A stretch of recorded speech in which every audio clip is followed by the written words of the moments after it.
Welcome to the Seed to Success podcast, where we deep dive into the strategies, stories, and smart decisions that help VAs and OBMs grow and thrive.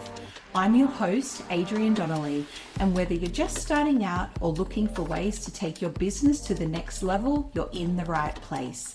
Now let's get into today's conversation. All right, today we are joined by Sez from Whale Tail Digital. I want to make sure I get that right. Welcome to the pod, Sez. Thank you. Thank you for having me. Of course. We are talking today all things sustainable websites, and I'm so excited to learn about this. It came up recently in one of our inner circle brainstorming sessions, and a few of us were like, oh, tell us more. And we're like, this is a great opportunity for a podcast. So let's get straight into it. In terms of, let's start with the basics. What does it mean to have, or what is a sustainable website? So a sustainable website is, people obviously when they hear sustainability, they think about generally the environmental impact of something. So that does come into it. But the sustainable website is not just good for the planet, it's also good for people. So it's making sure that the website is accessible and inclusive so that people can use the website no matter their age, race, their environment that they happen to be in terms of if they have, terrible internet or anything like that. So it's basically websites that are better. The way I call it is websites that are better for people and planet.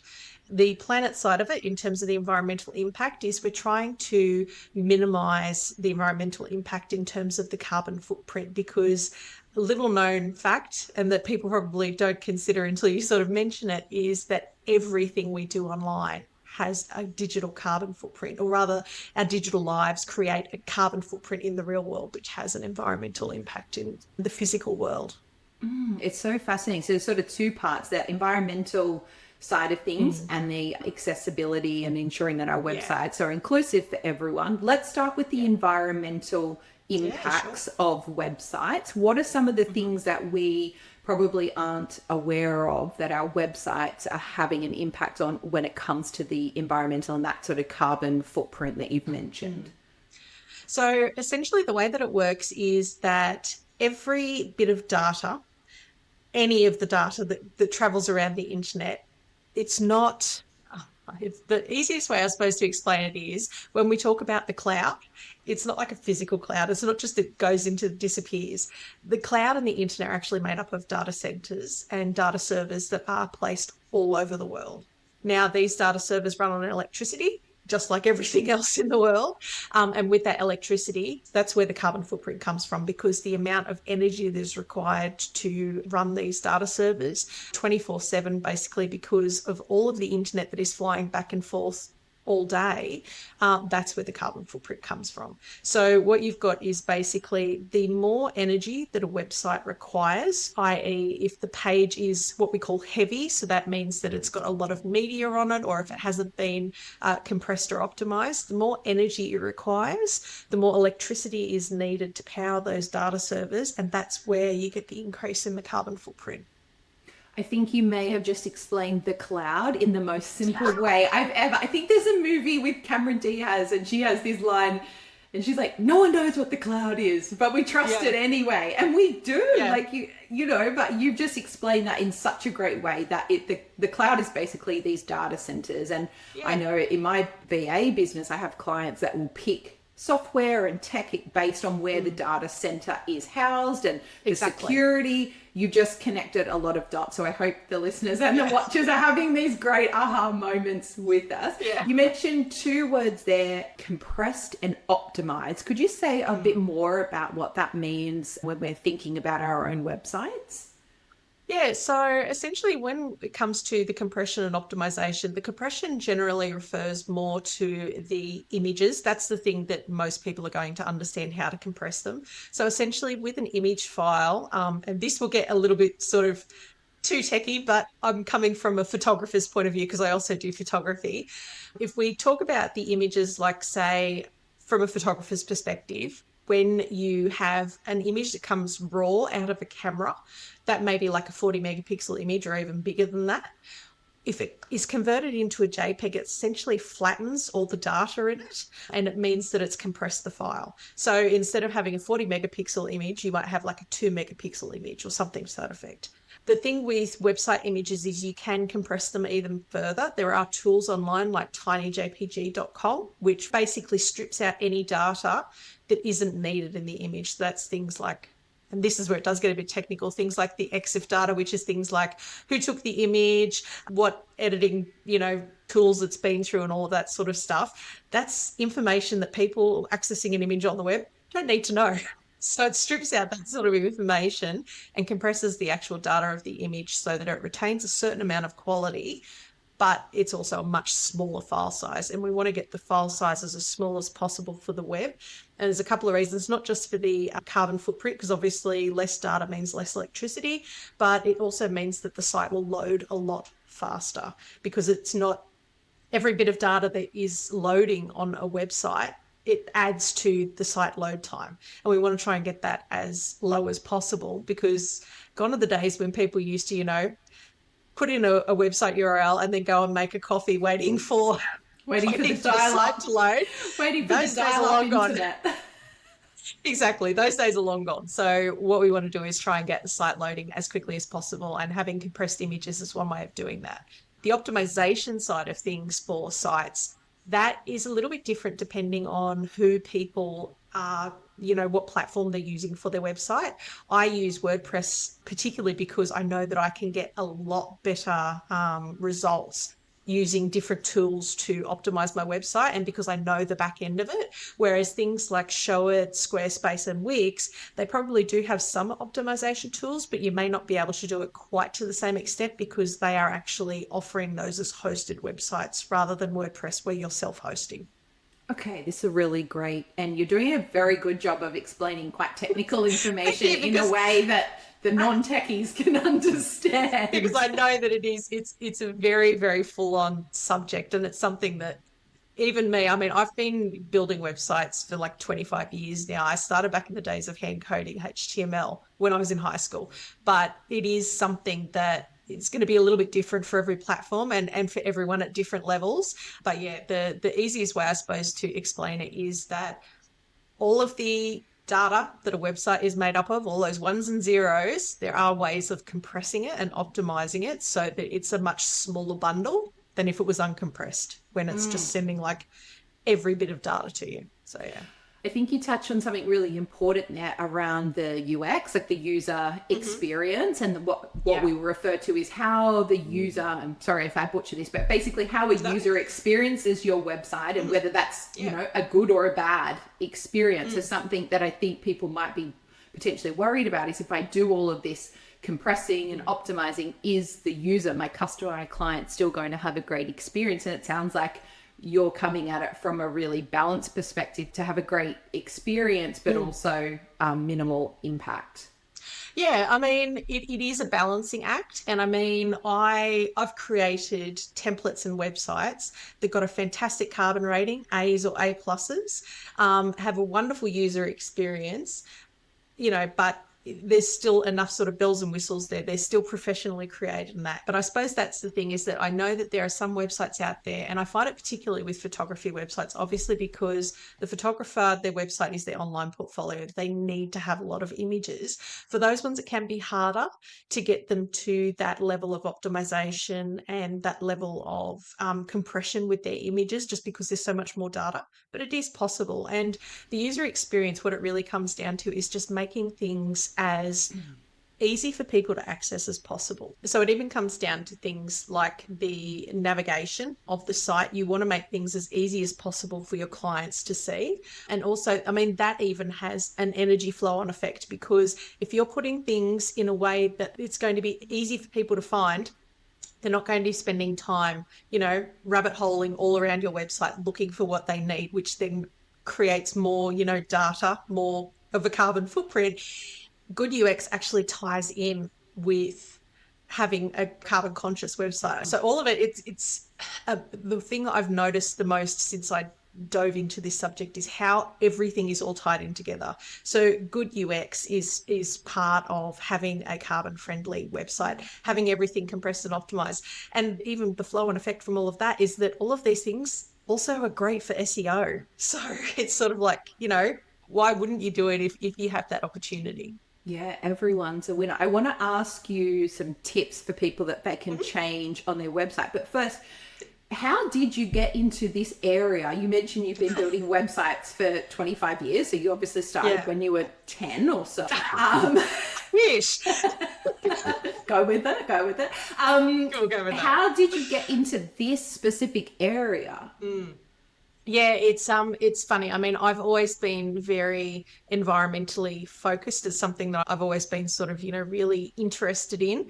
But specifically about environmentally friendly websites, it came about last year. The WP Mavens, Emma, Kate, and Haley held a summit called the Women of Web Summit, which was basically for women web designers. And they had someone there, Sandy Darnett from Green the Web, and she is a web designer who deals with eco-friendly websites. She's got a fantastic website. I definitely recommend everyone go and check it out. But her talk was on lowering the environmental impact of websites.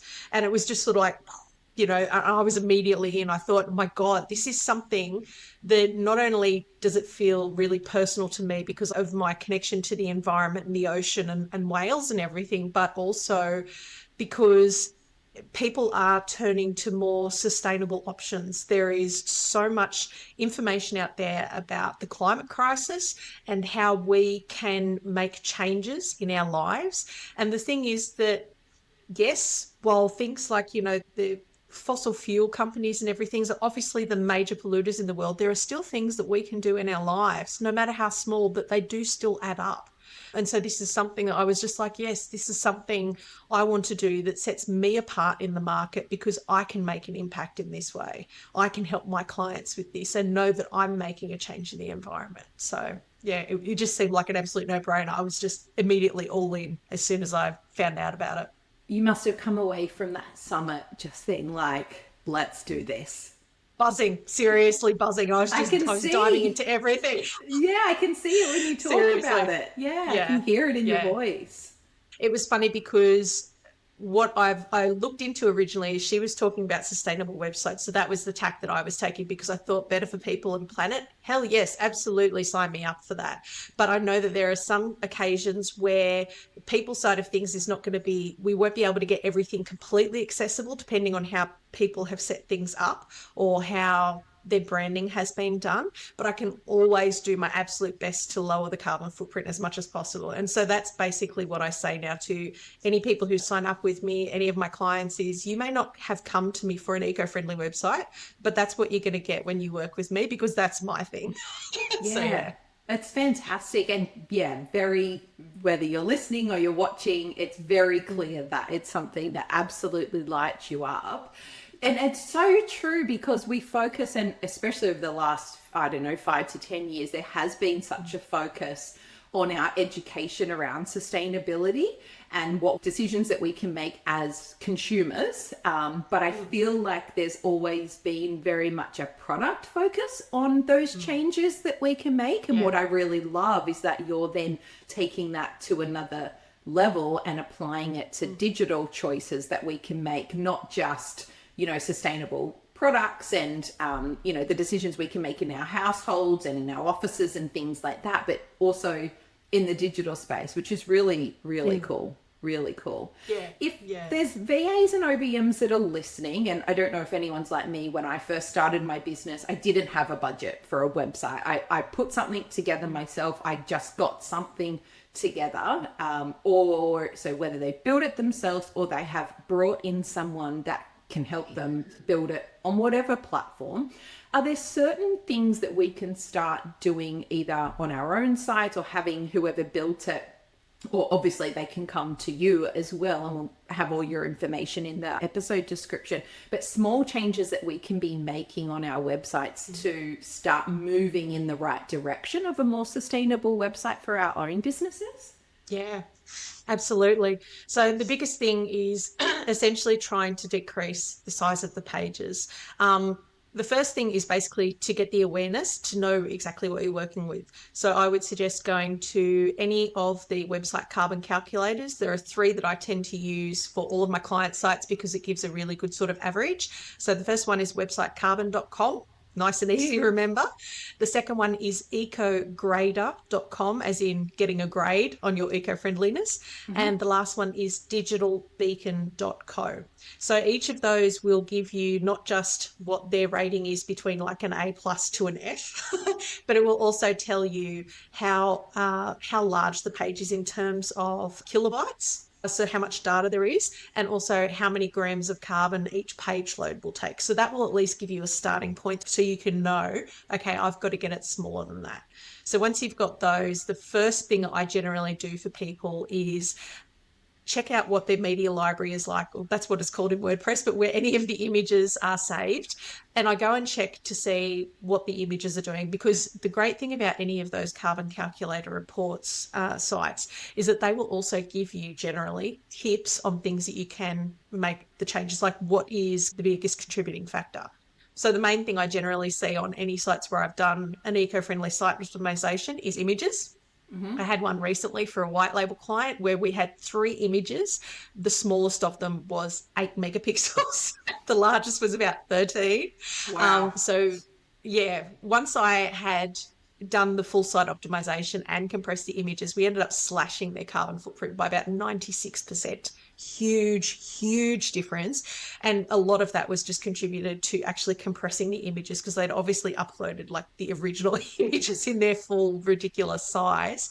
So that would be the first thing. And for that, the easiest ways that I've found to actually fix up your images, check to see what the actual file dimensions are. You don't want anything that's going to be like 4,000 by 3,000 megapixels. That's way too big for any website.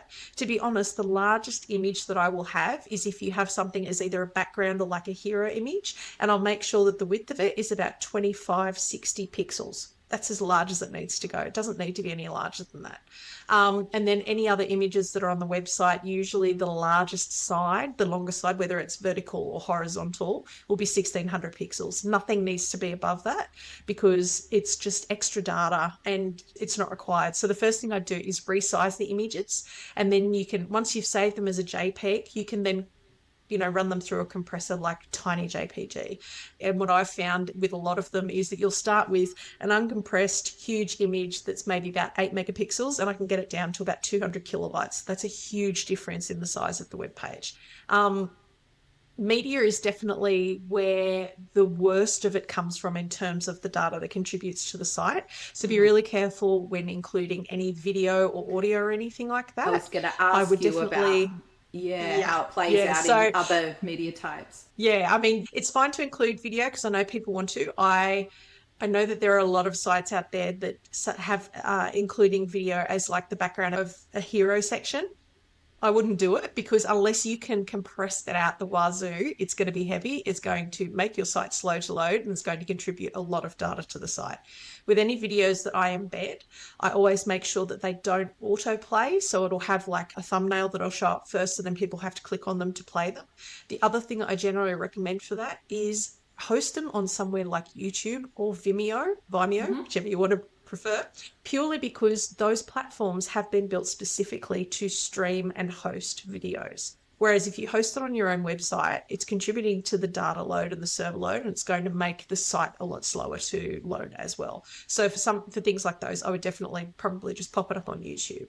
The other thing with media that I can recommend, particularly if it's video, but also audio, I suppose, and also ensures that your website's a bit more inclusive, I guess, in terms of how people are coming to a site, and additional tools or apps that they may be using to move through your website. And I know in our Inner Circle membership, you're going to be doing a masterclass on that topic around creating inclusive and accessible websites, which I'm equally as excited for.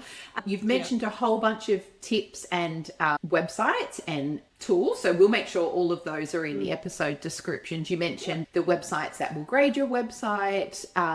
You mentioned the site that will compress the images. Are there any other tools or apps or anything else in your tech stack that you really recommend when it comes to building sustainable websites? Probably not so. It's funny actually, because I obviously, as I mentioned before, that I work exclusively with WordPress websites because there are so many tools in there that I know that I can use to help further optimize the website. And that's how I get such a good result. When it comes to things like Squarespace, Wix, Showit, or any of the other website platforms, because they're all hosted websites, a lot of that optimization is done on their servers already. And there's not too much more that you can really do. So for those people who have those websites hosted with them, I don't really have any suggestions, unfortunately. But for WordPress websites, what I would absolutely recommend is get a caching plugin. So there are free ones available. WP Optimize, Lightspeed Cache are really good. They're both free. I use an industry standard one called WP Rocket, and it is phenomenal. It has been one of the tools that has helped me the most with optimizing websites. I would also recommend with actually anyone who is doing a website, if you can, convert your images. Instead of JPEG is fine. It's the lowest that you can get, generally speaking. There is a next gen image format called WebP, so WEBP.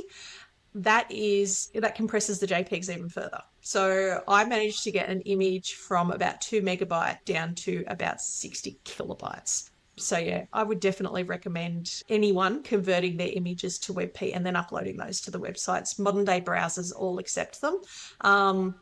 For a while there, it was a bit iffy as to whether or not it would work on all computers. But yeah, it's at the point now where WebP it's the image format that people are moving to. If people are listening or watching and they're thinking, how is all this compression, especially when you're talking about image sizes going from 8 megs, down to 20 kilobytes, and they're going, yeah, but what about the quality? Can you talk to that a little bit in terms of how, we're not looking at blurry, pixelated images? If you could just talk a bit to that. So the main thing with the pixelation of images that you'll see is when you save, say if you had a JPEG image of just a normal size, but you saved it at like say 10 or 20%, it's ripped out so much of the data and compressed it so much, that's where you'll find the pixelation. Generally anything of about 80% quality and up will be fine. You shouldn't find too much of an issue there. The other thing also that really contributes to the pixelation and the quality of images is if the images, like the dimensions of sizes themselves, are too small. So if you've got an image that is about, say, 300 pixels by 400 pixels, and you try to put it as a background on a page, which is going to be almost 2000 pixels wide, that's where you're going to see that pixelation. So it's really about being aware of the size dimensions of the file, knowing what you want to use it for, and then making sure that you've got them the right size. That's why I said with any backgrounds, I make sure that they're about sort of, 2500 pixels wide, because that's going to work for generally the widest of widescreens. They don't generally go much wider than that. And then for any other images on the website, I generally have about 1600 pixels. So then I can make it smaller if I need be, but most images on a website are not going to be bigger than that. And so it's almost about starting with higher quality, larger file sizes and working back instead of, trying to stretch the piece of material across the whole screen, and it becomes whole. Exactly.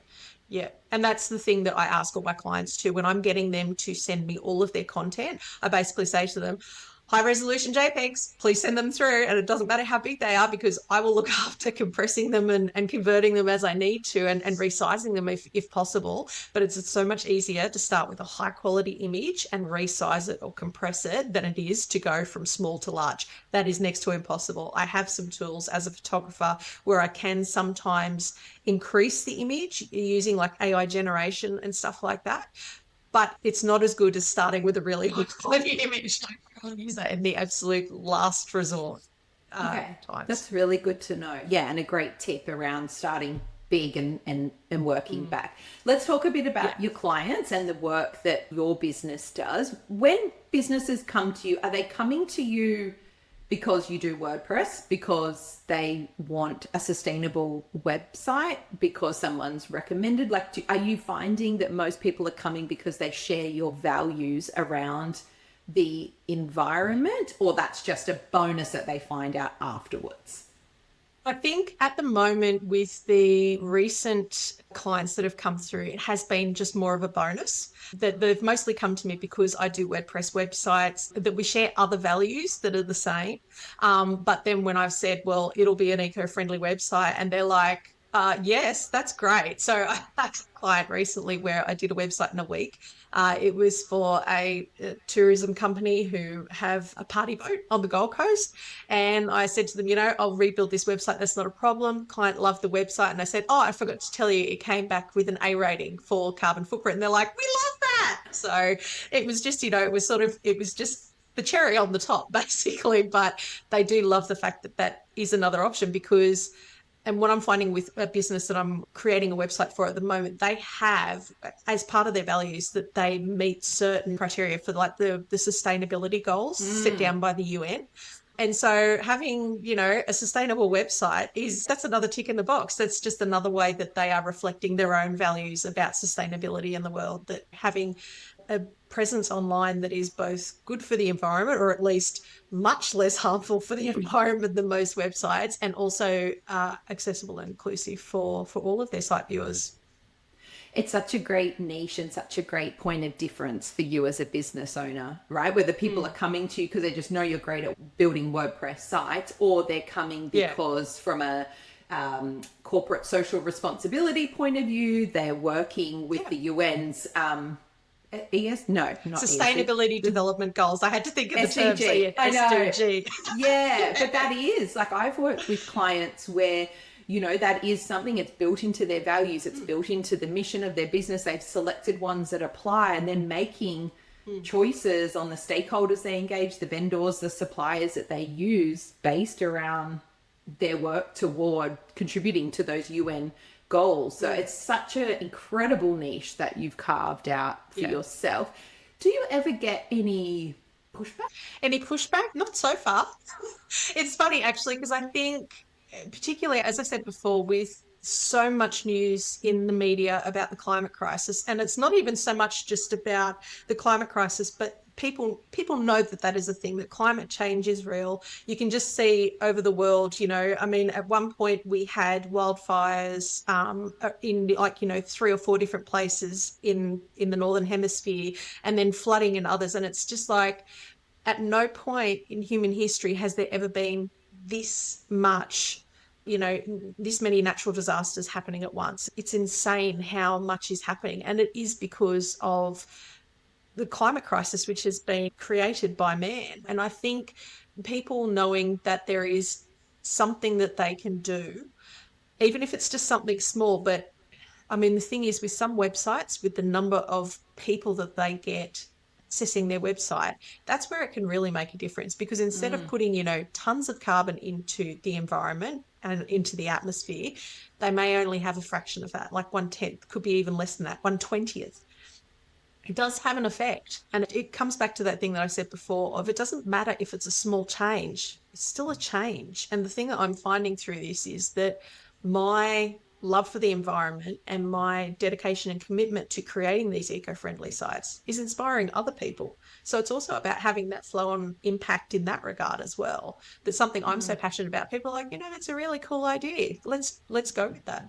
There hasn't been any pushback so far, and I think in a way it's kind of been the deciding factor for a couple of them. They're like, yeah, actually that sounds really cool. And I mean, I'm also upfront about, as I said to you before, if you work with me, you're going to get an eco-friendly website, even if you don't do one. And I mean, that's at that point, if they find that out, they're like, I'm not interested. I want to, put so much more carbon into the atmosphere. At that point, I'd be like, well, that's probably not really a good fit. But no, everyone has been really accepting of it and excited in a lot of cases, which has been absolutely amazing. What I love is that you're giving people that option to take steps forward in a space that can feel quite overwhelming sometimes, and almost like too massive, and what's, you know, little old me living in this suburb, you know, trying to drink with plastic straws and, you know, take reusable bags to the grocery store, thinking, am I actually really making a difference? This is so drastic what we're being shown in the media. What I really love is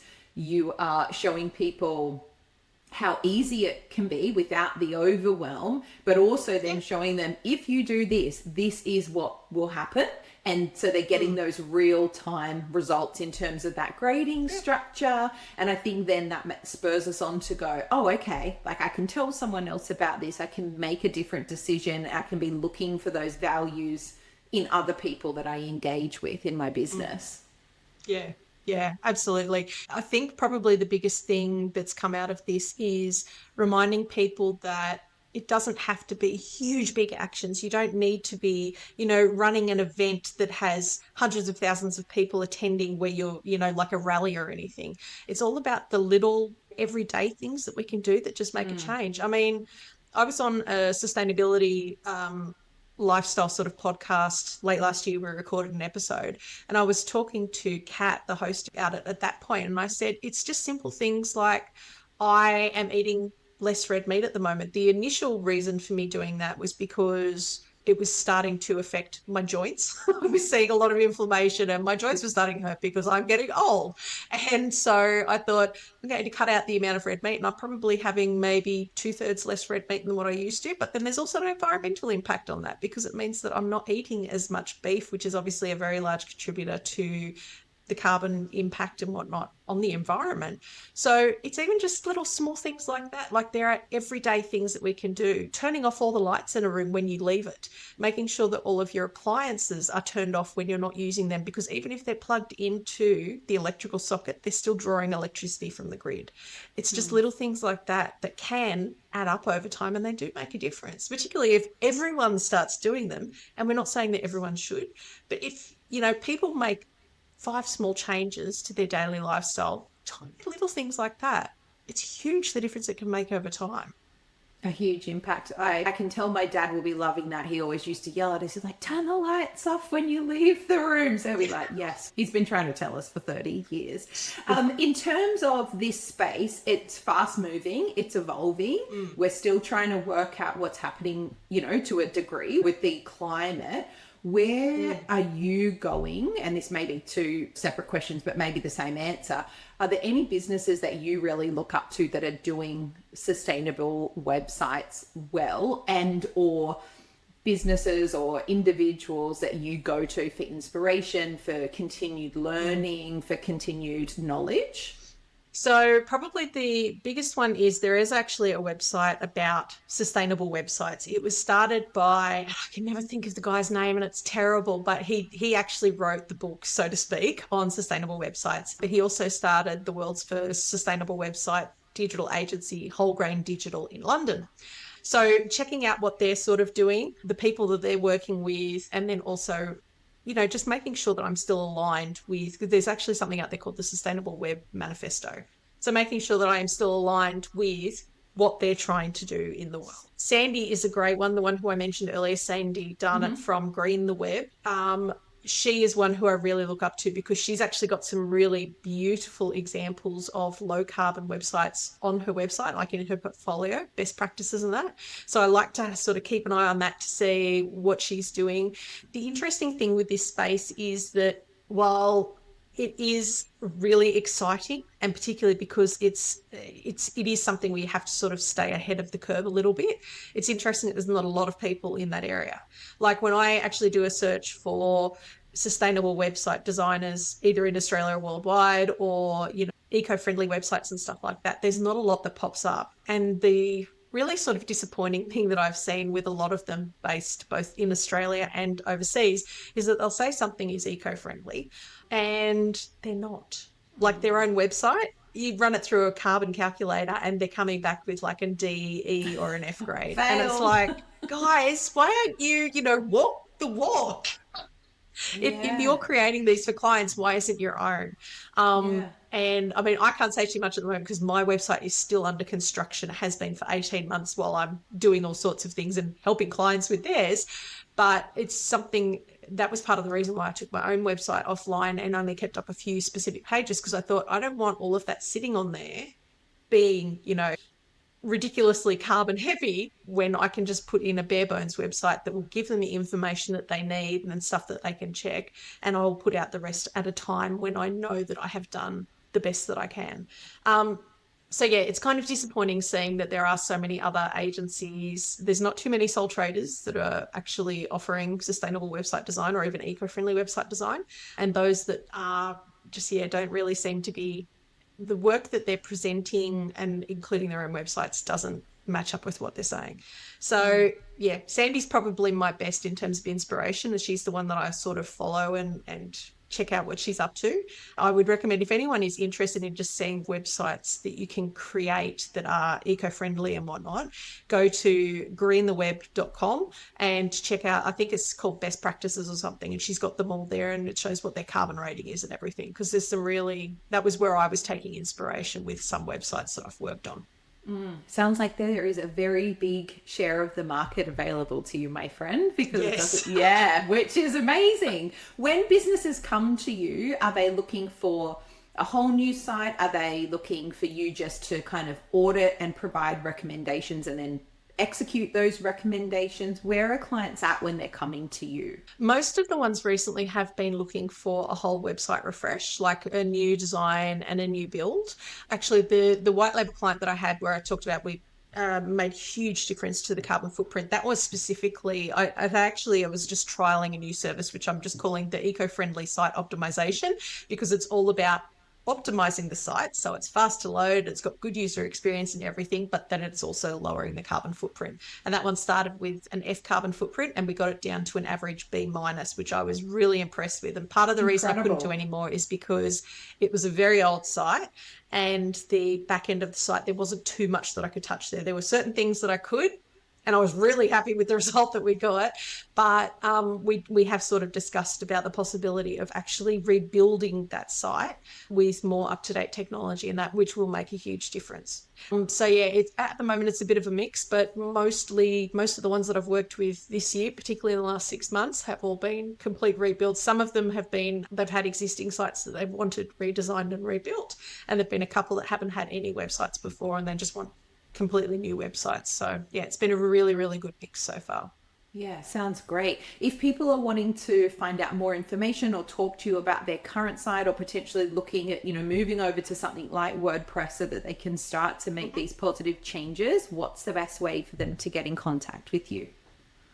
They can check out my website. There's not a lot there. Basically, the main thing is that they can see there's an inquiry form that they can fill in. There's also the portfolio, which shows some of the websites that I've built. Interestingly enough, I realized last night I haven't actually updated that with any of the sites that I've launched this year. So that is something I do need to do. Working on everyone else's. It's for real. Isn't that always the way? The clients always, their work always comes first. So yeah, no, once I've got those up, there'll be a few more examples in there, because the ones that I've done this year have really had the focus on the eco-friendly side of things, so lowering the carbon footprint. So I'm really excited to actually put those up so that people can see that yes, you can have a website that functions and attracts leads and it looks good and it's also lowering your carbon footprint. So yeah, that's what I'm really excited about. Well, we'll make sure we put all of those links, plus all the other people and tools and tech that you've mentioned, in the show notes. My final question, why do you love whales so much? Why do I love whales so much? As a fellow whale lover, I would love to talk about whales. So listeners, you can indulge us here for a minute. To be honest, I don't even know why. I grew up by the beach. Like, I grew up in it used to be a completely tiny little town in Northern Rivers, New South Wales, called Kingscliff. It's now basically something of a vacationing hotspot. It wasn't like that when I lived there. It was literally a little surf town. And I just loved living there. And I knew when I was growing up that the whales would go past, but I never actually saw one the entire time that I lived there. When I moved up to Brisbane in the early 2000s, I took myself on my very first whale watching trip off Moreton Island. And it's funny actually going back over the photos now because I just had this tiny little point and shoot camera. But I remember it, when I went back and looked at the photos, I was like, oh my God, we actually had a mum and calf that were sheltering in Moreton Bay, just resting because they were heading back down south for the summer feeding season. That was really the start of it for me. So that was 2007. And then from 2010 onwards, every year I have gone whale watching and I've done more and more trips. So I think probably the most trips that I've done in one season was about sort of 20 odd. But I just love being out there. I love being on the water, having the sun on my skin, the salt air that I'm breathing in. But there is just something about the humpback whales in particular. I haven't had too many experiences with the other whale species, but the humpback whales are the gentle giants of the deep. They are amazing to watch. They can be playful, curious. When there's a competition pod going where they're, competing for the rights to mate with a female, there can be some argy-bargy go on, which is so exciting to watch. But I don't know, there's just something, they are beautiful, beautiful animals. So yeah, and middle of last year, we moved up to Hervey Bay, the unofficial whale watching capital of the world. And I just love being up here. I'm so excited for this season to actually be able to, take some half days and just go out on the boat for the afternoon. So yeah, I've been very, very lucky with some absolutely incredible experiences, including 3 different experiences with Migaloo. But yeah, it's just, I don't know, that's my thing. I love being out on the water and experiencing nature like that firsthand and getting up close to it. Oh, thank you for sharing. And thank you so much for being on the pod. Honestly, I have learned so much, and I'm like off to put all my websites through the grading system and be like, right, let's get this sorted. Thank you. Honestly, you are an incredible wealth of knowledge, obviously extremely passionate about what you do, and yeah, really looking forward to learning more from you. So thank you so much for your time today. Oh, thank you so much. It's one of those things. I love being able to talk about this because I get so excited about it. So I really so appreciate you inviting me on to have a bit of a chat about it. It's been so much fun. Thank you. Thank you for listening to another episode of Seed to Success.